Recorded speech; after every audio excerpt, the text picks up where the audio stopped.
All right, ready to level up. Today, we're going deep, a real deep dive into Stephen Covey's 7 Habits of Highly Effective People.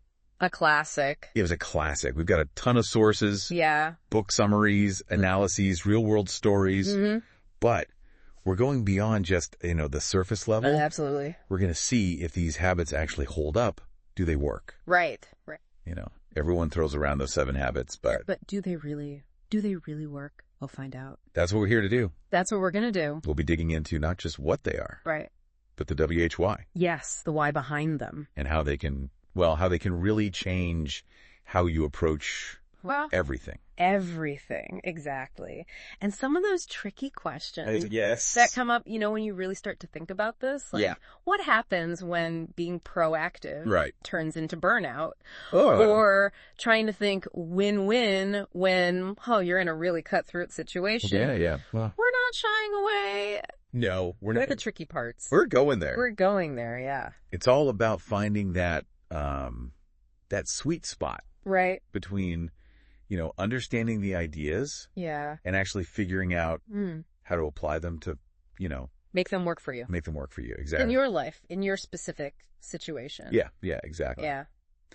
Okay, so Covey starts off with this idea of a paradigm shift. Okay. Now that sounds kind of fancy. It does. But it really just means changing how we see things. Yeah, changing your perspective. Changing your perspective, exactly. It's about how we see the world. Yeah, and he's saying that real success, it's not about those quick fixes or, just surface level stuff. It's about building something solid. A solid foundation. A solid foundation, I like that. He compares it to building a house, Okay. You need that strong foundation before you start, adding on all the fancy stuff. The decor and everything. Exactly, the bells and whistles. Yeah. So that foundation for Covey is the character ethic. The character ethic. Yeah. Okay, so not just looking successful, right, but actually being successful based on principles. Yeah. Okay, so what are some of those principles? Well, think integrity, fairness, humility, and a sense of responsibility. It's really about who you are. Deep down, not just the image you project. I see. And he contrasts this with what he calls the personality ethic, which is really more focused on appearances and techniques for kind of manipulating situations to your advantage. Ooh, okay, that's an interesting distinction. Yeah. It makes you think, are we just kind of playing the part? Right. Or are we really, walking the walk? Walking the walk. I know, I've definitely been guilty of that, of focusing more on how it looks than on actually, growing. Yeah. It's easy to do. Yeah. It is. It's easy to get caught up in that. It is. But, recognizing the difference, that's a huge step. Right. Yeah, it is. So how does this character ethic then tie into the first habit, being proactive? Okay. Yeah. It's like Covey is saying, okay, you've got this character. Now let's use it to, take charge of your life. Your life. He uses this really great analogy of reactive people being like ships just tossed around by the waves, but proactive people, they're steering their own course. They're at the helm. Yeah, they're in control. Yeah, it's about recognizing you have the power to choose how you respond to any situation. Yeah, it's about focusing on what you can control, right? Your circle of influence. Yes, your circle of influence, rather than getting stuck in all the things you can't control. Right, your circle of concern. Yeah, the circle of concern. We all have those things we worry about. We do. Proactive people focus their energy on what they can actually change. Yeah. Make a difference. This reminds me of that business owner we read about. Oh, yeah. Who, when everyone was freaking out about AI, they just flipped the script. Yeah, they did. Instead of panicking, they focused on, what made their business uniquely human. Right, what AI couldn't replicate. Yeah, and they doubled down on building those relationships. Yeah, those authentic connections. Exactly, the things that AI just can't do. Yeah, can't do. And it worked. It did. It really worked. It's a great example. Yeah. By focusing on their circle of influence, they actually expanded it. Yeah. They took control instead of letting fear just, take over. Yeah, exactly. But here's the thing, where do we know, how do we know when being proactive turns into overdoing it? Yeah, that's a great question. Right? Because, you want to be that go-getter. Yeah, you want to take charge. Take charge. Yeah. But you also don't want to burn yourself out. Absolutely. Trying to control, everybody. You can't control everything. Right, right. So how do you find that balance? Yeah, how do you find that balance? What do you think? Well, maybe it's about recognizing that some things are just outside our control. Yeah. And that's okay. Okay. Yeah. True proactivity might mean sometimes choosing to step back. Okay. Recharging, strategizing, right, rather than constantly pushing forward. So it's not just about doing more. Right. It's about doing the right thing. The right things. Yeah. The things that you can actually control. The things that are in your power to change. Okay, that makes sense. Yeah. So we've got this solid character foundation, mm-hmm. and we're taking charge. Yeah. What's next? Habit 2. Begin with the end in mind. Okay, this is where Covey gets a little, morbid. Morbid, yeah. He asks us to visualize our own funeral. Okay. Now, I know it sounds intense. It does. But stay with me here. Okay. It's about really defining what matters to you. What matters? Yeah. What do you want people to say about you? Oh, wow. When you're gone. Yeah. What legacy do you want to leave behind? I got to admit. Yeah. I got a little choked up. Yeah. When I did this exercise. It's powerful. It is. It really makes you think about, those big questions. Like, what are your values? Yeah. What's your purpose? Your purpose. What kind of impact do you want to have on the world? On the world, yeah, it's big. It is. It's big stuff. It is big stuff. And by answering those questions, right, you start to, craft your own mission statement. It's your personal mission statement. It's like a compass. Yeah. That guides your decisions. It helps you stay focused on what matters. Okay. In the long run. Yeah. I mean, for me, this habit was a total game changer. Oh, really? Yeah. I used to be like a chronic people pleaser. Oh, okay. And my goals were all over the place. Because you were so focused on... Yeah, making other people happy. Making other people happy. And it wasn't until I actually sat down and thought about what I wanted, goals that aligned with MY values, that things actually started to click. That's a fantastic example. Yeah. It highlights something really important. What's that? Beginning with the end in mind. Mm-hmm. It's not just about, external success, achieving things. Yeah, yeah. It's about living a life that's authentic and fulfilling. Fulfilling, yeah, I like that. Yeah. But let's be real, it's not always easy. It's not. To, live up to those values. Yeah. Life gets in the way.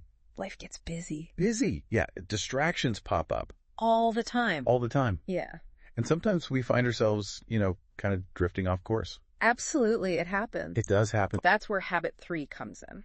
Put first things first. Okay. And this is where Covey introduces that famous time management matrix.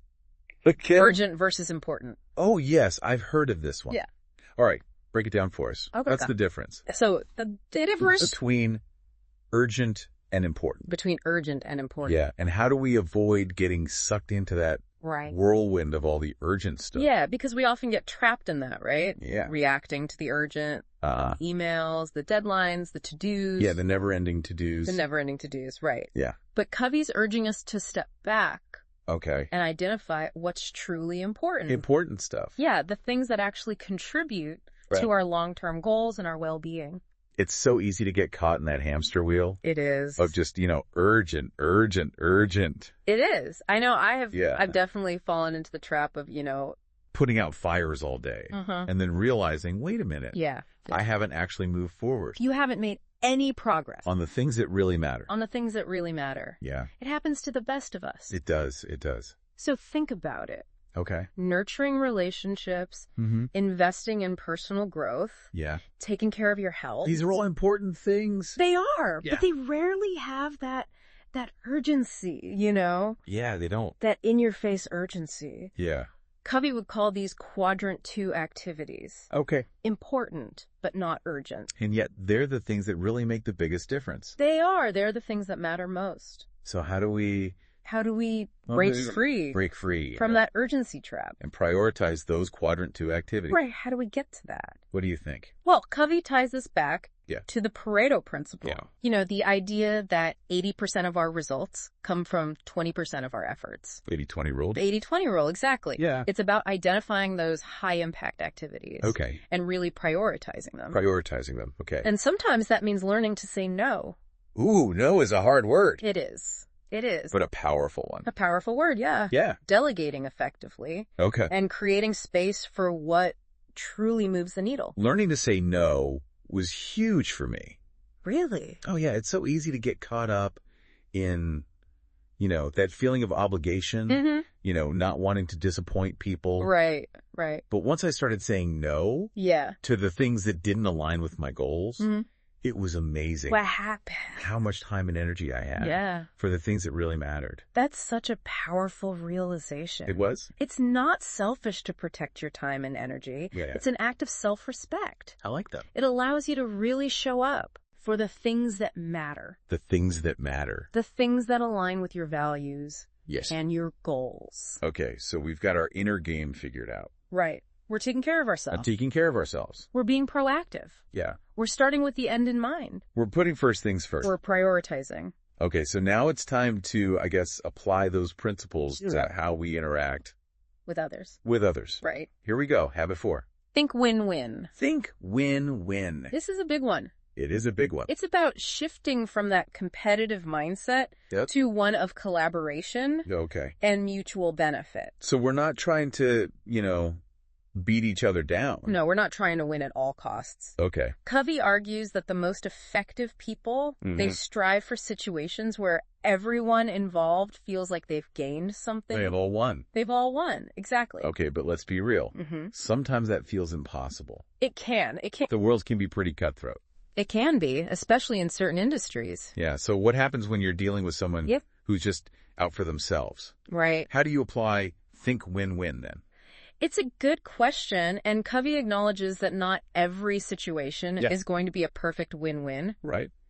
But he suggests that even in those situations, we can strive for what he calls win-win or no deal.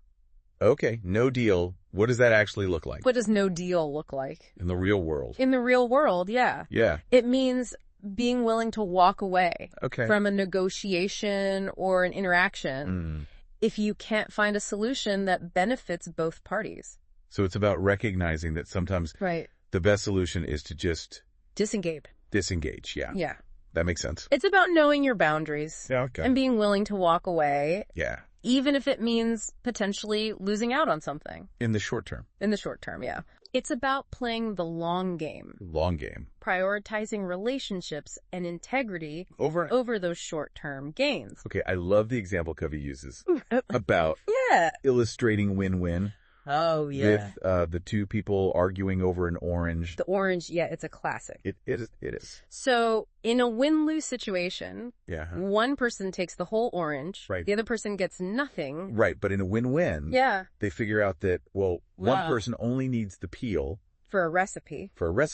And the other person wants the juice. Exactly. So, by understanding each other's needs, they both get what they want. They both win. They both win, win-win. Yeah, it's a great visual. It is. It really highlights the difference between that scarcity mentality. Where we think. Yeah, where we think there's not enough to go around. Not enough for everyone. Right, and the abundance mentality. Okay, the abundance mentality, so where there's plenty for everyone. Yeah. Where there's plenty for everyone, we can all win. Okay, so how do we actually cultivate that abundance mentality? How do we cultivate that? Because it's easy to get caught up. It is. In that scarcity mindset. It is, especially when you're feeling stressed or insecure. Yeah, for sure. It's a constant practice. Okay. But one thing that can really help is focusing on gratitude. Gratitude. Oh, when we appreciate what we have, it's easier to see the abundance around us. That makes sense. It's also about shifting our focus from competition to collaboration. Collaboration, yeah. When we believe we can all succeed together, we're more likely to approach situations with a spirit of generosity and support. I had a real-life experience with this. Oh, tell me about it. When I had to raise my rates as a freelancer. Okay, yeah, that's always a tricky one. It is. And instead of just, sending out a cold email, I took the time to talk to each client. Individually. And I explained, my reasoning and offered to help them find alternative solutions. If needed. That's great. And, it felt risky. Yeah, I bet. But most of them stuck with me. They did. They appreciated the transparency. Yeah. And the effort I made to find a solution. That worked for both of you. That worked for both of us, yeah. That's a fantastic example. It really is. Of how a win-win approach can strengthen relationships. Even when things are tough. even when things are tough. Yeah. It's about building that trust and goodwill by showing that you're not just looking out for yourself, right, but for the other person as well. Yeah, you're in it together. You're in it together. Exactly. So speaking of building trust, yes, this brings us to a crucial habit. Oh, yeah. One that Covey actually dedicates 2 parts to. 2 parts. 2 parts. Okay. Habit 5. Seek first to understand, then to be understood. We touched on this a little bit earlier. We did, briefly. But let's unpack it. Yeah, let's dive in. This habit is all about empathetic listening. Empathetic listening. Really grasping the speaker's perspective, their emotions, their needs. Covey argues that most of us, we don't actually listen with the intent to understand. With the intent to understand. Yeah. We listen with the intent to reply. Oh, I'm guilty of that. We all are. Yeah. We're so busy formulating our response in our heads. Yeah, I'm already thinking about what I'm going to say. Exactly. Yeah. That we miss what the other person is actually saying.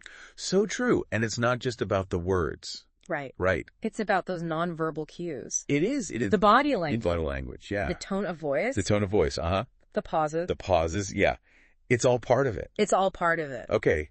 So how do we move from that listening to reply mode to truly seeking to understand? Yeah. What do we do? Well, one technique Covey recommends is reflective listening. Reflective listening. Okay. This involves paraphrasing what you've heard. Okay. Making sure you've understood correctly. Okay. Asking clarifying questions. To dig deeper. And validating the speaker's feelings to show that you're engaged. You're really listening. Yeah, really listening. So it's about making the other person feel heard. Heard and understood. Heard and understood before we jump in with our own opinions and solutions. Yeah, actually. Yeah. And that can be challenging. It can. Especially when we disagree with someone. Yeah. Or when their perspective triggers our own emotional baggage. Ooh, that's a tough one. It is a tough one. Yeah, because it's so easy to get defensive.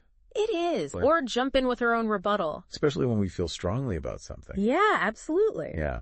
So how can we stay? Present and open.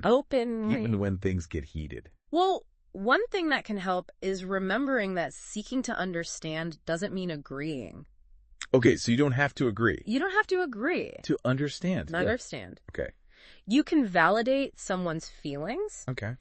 Acknowledge their perspective without endorsing their viewpoint. Okay, that's an important distinction. It is. Because sometimes just feeling heard can really, de-escalate a situation. Yeah. And maybe even open up space. Create space. For a more productive conversation. Exactly. Okay, so sometimes that's all it takes. To build that bridge of understanding. And empathy. Yeah. And then, after we've listened and understood. Right, because it's a two-way street. It is a two-way street. It's not just about listening. Right. It's also about expressing ourselves. Yes. Expressing ourselves clearly, respectfully, and persuasively. Okay, but how do we do that? Without sounding, preachy or defensive. How do we strike that balance? Well, Covey suggests using I statements. Okay. To express your feelings and needs. Okay. Without blaming or attacking the other person. So instead of saying, you always interrupt me. Right, which can feel like an attack. Right, yeah. You could say, I feel frustrated. When I'm interrupted before I finish my thought. Okay, so you're taking ownership. Of your own emotions. Without making the other person feel bad. Without blaming them. Yeah. It's about focusing on finding common ground. Okay. Even if you disagree on some points. Yeah. There are usually areas where you can find alignment. Okay. And highlighting those areas of agreement can create a sense of collaboration. Okay, and make it easier to navigate those points of difference. So it's about building that connection. Even when you disagree. Yeah, okay, but sometimes. Even with the best communication skills. Right. Conflicts happen. It's natural. They do. Especially when we're interacting with people who have different perspectives. Different priorities. Yeah. But the key is to approach those conflicts constructively. With the goal of finding a resolution that benefits everyone. A win-win solution. Ideally. And this brings us to one of the most powerful habits. Ooh. One that builds on everything we've discussed so far. I'm intrigued. Are you ready? Lay it on me. It's habit 6. Okay. Synergize. Synergize, okay. Now, I know that word gets thrown around a lot. It does. But what does it really mean? Yeah, what does it really mean? In the context of Covey's work, it's about recognizing that the whole is greater than the sum of its parts. Okay, the whole is greater than the sum of its parts. Okay. When we bring together diverse perspectives, talents, experiences, we can achieve something far more extraordinary than we could on our own, than any of us could have accomplished individually. Okay, so it's more than just teamwork. It's more than just teamwork. It's about creating something truly innovative and groundbreaking. Through collaboration. Through collaboration. Okay, I like that. Yeah. But, Yeah. Collaboration can be messy. Oh, it can be. It's not always, sunshine and roses. It's not always easy. It's not. Yeah. So how do we navigate those inevitable conflicts? Those conflicts and disagreements. That come up. Yeah, when you have different personalities and perspectives clashing. Yeah. How do we handle that? Well, that's where those skills we've been talking about in the previous habits really come into play. Okay. Think about it. Yeah. If we've cultivated a strong character ethic, if we're being proactive in seeking solutions, if we're thinking win-win, and if we're genuinely seeking to understand each other, we've laid a solid foundation for constructive conflict resolution. So those first 5 habits are like the building blocks for synergy. Precisely. They set the stage. They set the stage. Yeah. Okay. But there are a few additional principles that Covey highlights that are really crucial for fostering synergy. Okay. What are they? First, valuing differences. Valuing differences. Okay. Recognizing that each person brings something unique to the table, their own perspective, their own skill set. Instead of trying to force everyone into a single mold, we should celebrate those differences. Celebrate the differences. Yeah, and leverage them. To our advantage. To our advantage, exactly. It's like that saying, if 2 people think exactly like one of them is unnecessary. We need that diversity of thought. We need that diversity. And to come up with those creative solutions. And innovative solutions. Yeah. Okay, so valuing differences, what's next?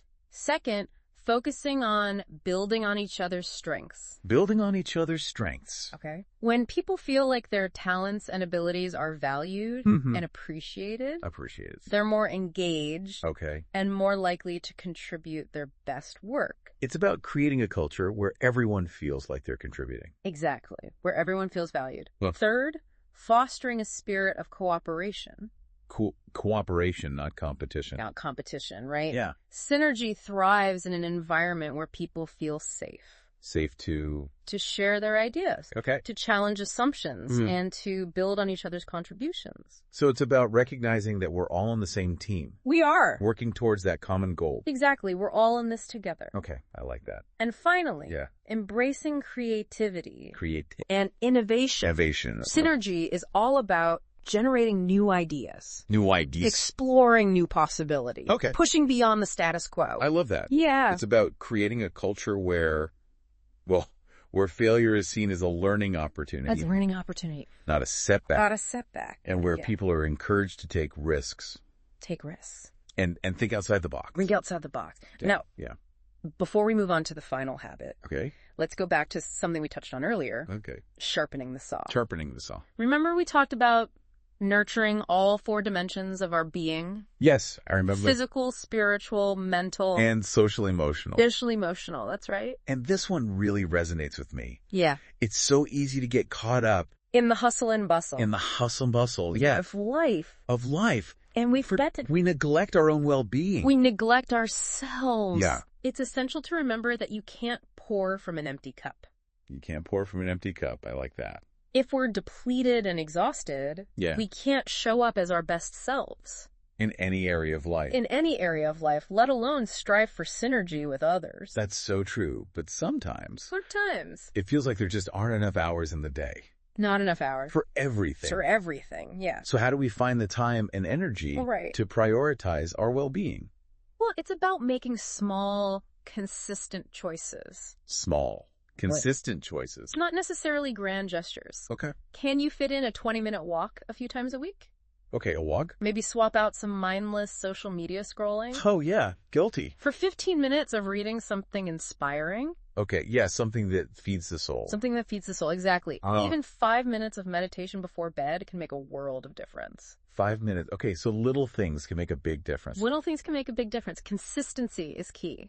And it doesn't have to be a solitary pursuit. Right. You know, connecting with loved ones, having those meaningful conversations. Absolutely. Contributing to our community. All of those things. These are all ways to nurture our well-being. They are. They nurture our social emotional well-being. It's like that saying, we rise by lifting others. Exactly. When we focus on serving and contributing, we not only make a positive impact on the world, but we also nourish our own souls. We nourish ourselves in the process. Yeah, I like that. And that brings us to the final habit. Okay. The one that encompasses all the others. Okay. And ensures that we continue to grow. To grow and evolve. And evolve throughout our lives. Okay, what is it? Habit 7.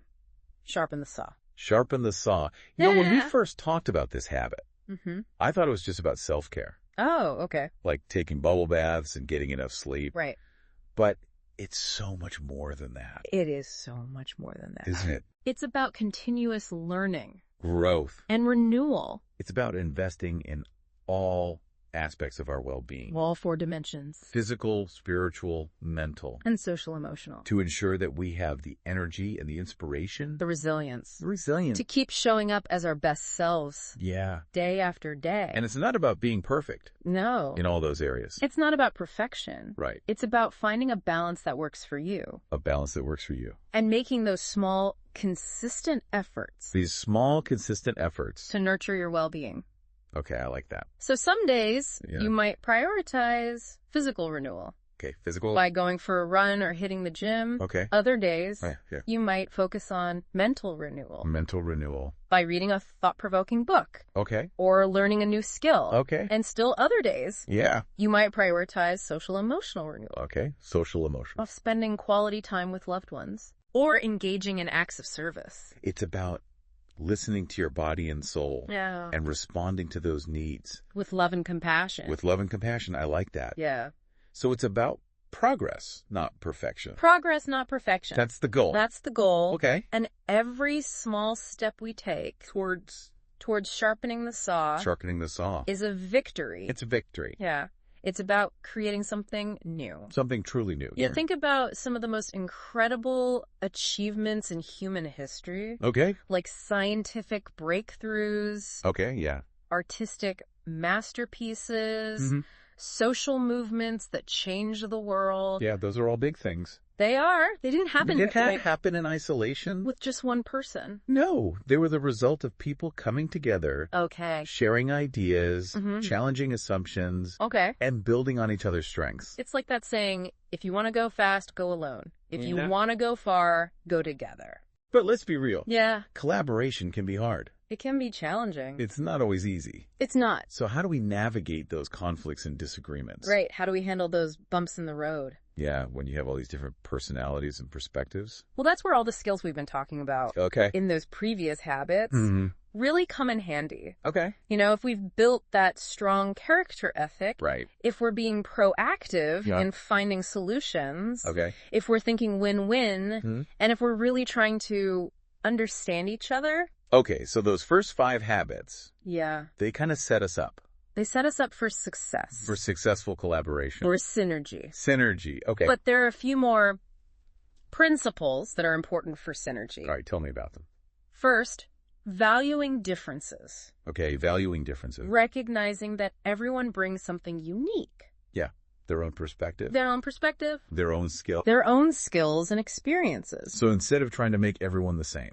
Right, instead of fitting everyone into a box. Yeah, we should celebrate those differences. Celebrate and leverage them. Okay, yeah, use them to our advantage. Exactly. It's like, you know, that saying, if 2 people think exactly alike, one of them is unnecessary. I love that saying. Diversity is important. Diversity is key for creativity and innovation. Okay, so valuing differences. What else? Second, building on each other's strengths. Building on each other's strengths, okay. When people feel like their talents are valued. Yeah, when they feel appreciated. When they feel appreciated, they're more likely to, well... To give their best. To give their best, to contribute. Yeah, it's about creating a culture where everyone feels like they're playing a part. Exactly. And that their contribution matters. Okay, what's the third principle? Fostering a spirit of cooperation. Okay. Not competition. Right, not competition. Synergy thrives in an environment where people feel safe to share their ideas. Safe to share. And to challenge assumptions. And to build on each other's ideas. Exactly. So it's about recognizing that we're all on the same team. We are. Working towards a shared goal. We're all in this together. I like that. What's the last principle? Embracing creativity and innovation. Creativity and innovation, okay? Synergy is all about generating new ideas. New ideas, pushing boundaries. Exploring possibilities. And not being afraid to fail. Right, because failure is a learning opportunity. It is. It's not a setback. Yeah, it's a chance to learn and grow. Exactly. Okay, so we've got these principles for synergy. Mm-hmm. Now, before we wrap up, let's go back to sharpening the saw. Sharpening the saw, our favorite analogy. I know, I love this one. We talked about nurturing all 4 dimensions of our being. Physical, spiritual, mental, and social emotional. That's right. All 4 are important. And, it's so easy to get caught up in life. It is. And forget to take care of ourselves. We neglect ourselves. We do. It's like that saying, you can't pour from an empty cup. You can't pour from an empty cup. That's so true. If we're exhausted and depleted, yeah, we can't be our best. For ourselves or for others. Exactly. But sometimes it's hard to find the time. I know what you mean. For all that self-care stuff. Yeah, life gets busy. It does. So what can we do? Well, it's about making small changes. Small changes? Consistent choices? Not big, overwhelming things. No, not at all. Okay, so what kind of small changes? Can you go for a walk a few times a week? A walk? Yeah, I can do that. Maybe swap out some social media time? Oh, yeah. For reading a book? Okay, something inspiring. Something that lifts you up. Yeah. Even a few minutes of meditation can make a difference. So those little things... Those little things add up. Okay. And it doesn't have to be just us by ourselves. Right. Right. We can connect with loved ones. Connect with people. Engage in meaningful conversation. Absolutely. Give back to our community. All of those things nourish our well-being. And it's like, we rise by lifting others. Exactly. When we help others, we also help ourselves. We do. Okay, so sharpening the saw is really about taking care of ourselves. In all aspects. So we can be our best selves. So we can show up fully. Okay, so that brings us to the final habit. Habit 7, sharpen the saw. Sharpen the saw. We've come full circle. We have. And, I used to think it was just about bubble baths and sleep. Right, a lot of people think that. But it's so much more. It's about continuous learning and growth. And renewal. Renewal, yes. It's about investing in ourselves. In all areas. Physical, spiritual, mental, and social emotional. So we have the energy, the inspiration. And the resilience. To keep going. To keep showing up. As our best selves. And it's not about being perfect in all those areas. It's about finding balance. Finding what works for you. Exactly. Okay, so some days we focus on physical health. Go for a run, hit the gym. Yeah, other days it's mental renewal. Read a book, learn something new. And some days it's about connecting with others. Spending time with loved ones, volunteering. So it's about listening to ourselves. And responding to our needs. With kindness and compassion. Exactly. Progress, not perfection. Progress, not perfection. Every little step counts. Every step is a victory. It is. It is. So, as we wrap up our deep dive into the 7 habits, I want to leave you with this thought. Okay. It's not about mastering these habits overnight. Right. It's about embracing the journey. The journey of growth. Of continuous improvement. And it starts with just one step. Pick one habit. That speaks to you. And take one small action today. One small action. But put it into practice. Okay. I like that. One small step. Because even the smallest step can create a ripple effect. A ripple effect. As you continue to make those choices. Those small, consistent choices. You'll be amazed at the transformation. In your life. And in the world around you. Thank you for joining us on this deep dive into the 7 habits of highly effective people. It's been a pleasure. We hope you've gained some valuable insights. Some practical tools. To enhance your own effectiveness. Until next time. Keep diving deep. And keep striving for excellence. Keep striving for excellence. Yeah. We'll see you next time.